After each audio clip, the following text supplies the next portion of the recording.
Exodus 15. Then Moses and the people of Israel sang this song to the Lord, saying, I will sing to the Lord, for he has triumphed gloriously.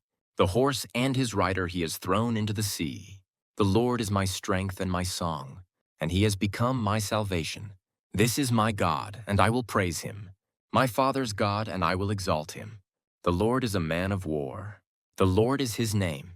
Pharaoh's chariots and his host he cast into the sea, and his chosen officers were sunk in the Red Sea. The floods covered them. They went down into the depths like a stone.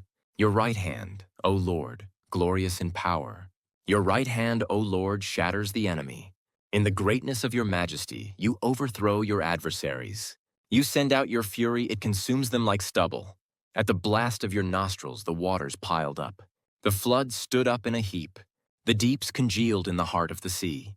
The enemy said, I will pursue, I will overtake. I will divide the spoil, my desire shall have its fill of them. I will draw my sword, my hand shall destroy them. You blew with your wind, the sea covered them. They sank like lead in the mighty waters. Who is like you, O Lord, among the gods?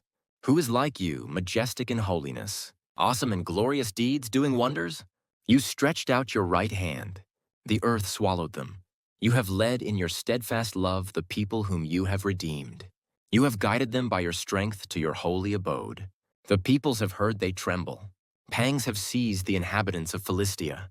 Now are the chiefs of Edom dismayed? Trembling seizes the leaders of Moab. All the inhabitants of Canaan have melted away.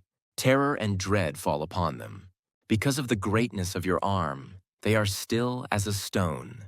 Till your people, O Lord, pass by, till the people pass by whom you have purchased.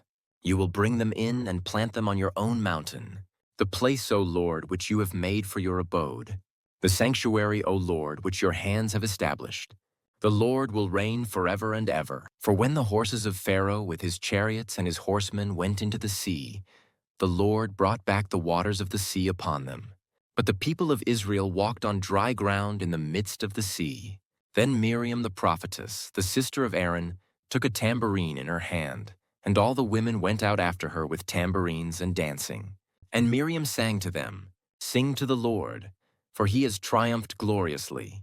The horse and his rider he has thrown into the sea. Then Moses made Israel set out from the Red Sea, and they went into the wilderness of Shur. They went 3 days in the wilderness and found no water.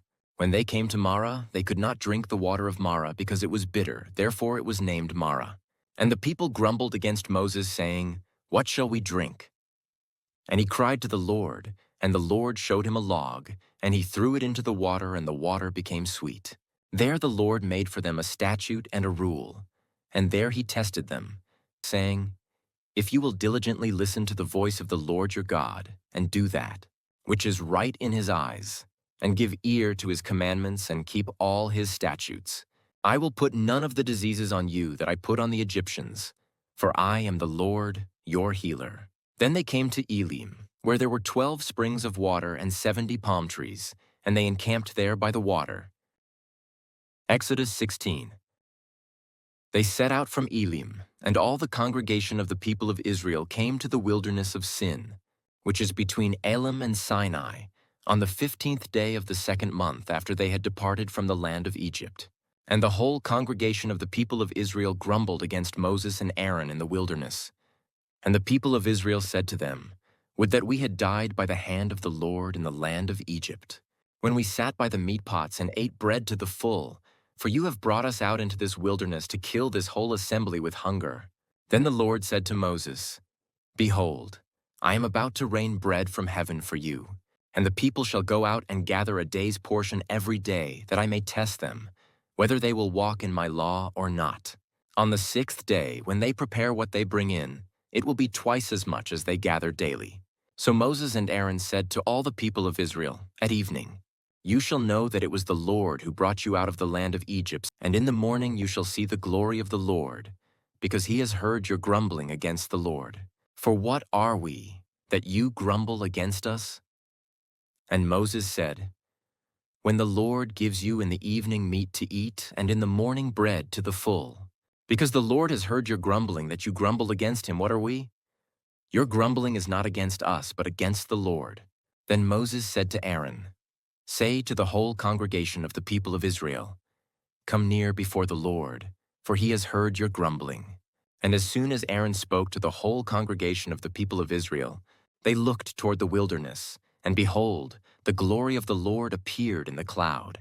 And the Lord said to Moses, "I have heard the grumbling of the people of Israel. Say to them, at twilight you shall eat meat, and in the morning you shall be filled with bread.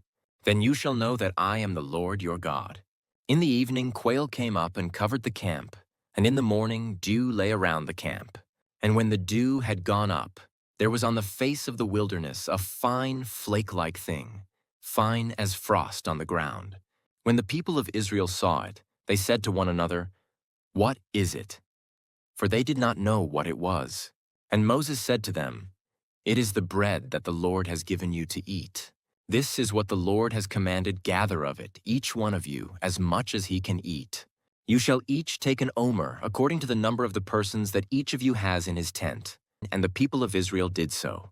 They gathered, some more, some less. But when they measured it with an omer, whoever gathered much had nothing left over, and whoever gathered little had no lack. Each of them gathered as much as he could eat. And Moses said to them, "Let no one leave any of it over till the morning." But they did not listen to Moses. Some left part of it till the morning, and it bred worms and stank. And Moses was angry with them. Morning by morning they gathered it, each as much as he could eat, but when the sun grew hot, it melted. On the 6th day they gathered twice as much bread, 2 omers each. And when all the leaders of the congregation came and told Moses, he said to them, "This is what the Lord has commanded. Tomorrow is a day of solemn rest, a holy Sabbath to the Lord. Bake what you will bake and boil what you will boil. And all that is left over lay aside to be kept till the morning." So they laid it aside till the morning, as Moses commanded them, and it did not stink, and there were no worms in it. Moses said, "Eat it today, for today is a Sabbath to the Lord. Today you will not find it in the field. 6 days you shall gather it, but on the 7th day, which is a Sabbath, there will be none." On the 7th day some of the people went out to gather, but they found none.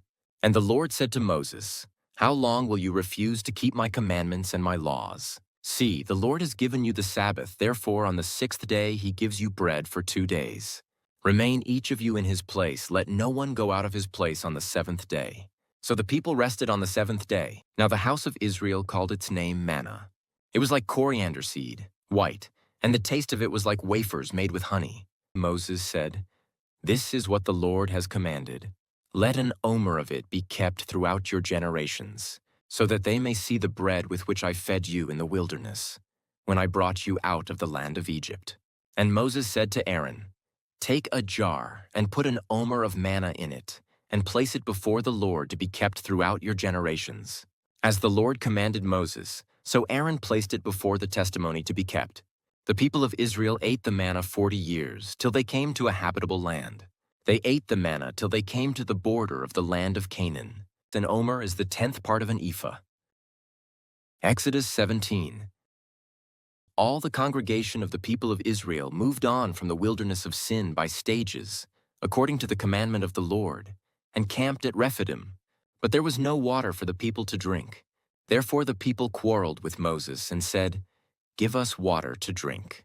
And Moses said to them, "Why do you quarrel with me? Why do you test the Lord?"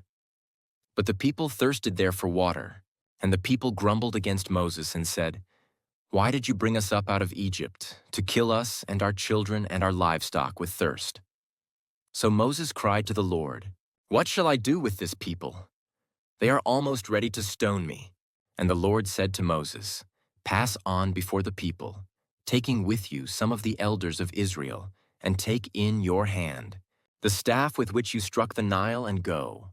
Behold, I will stand before you there on the rock at Horeb, and you shall strike the rock, and water shall come out of it, and the people will drink." And Moses did so in the sight of the elders of Israel.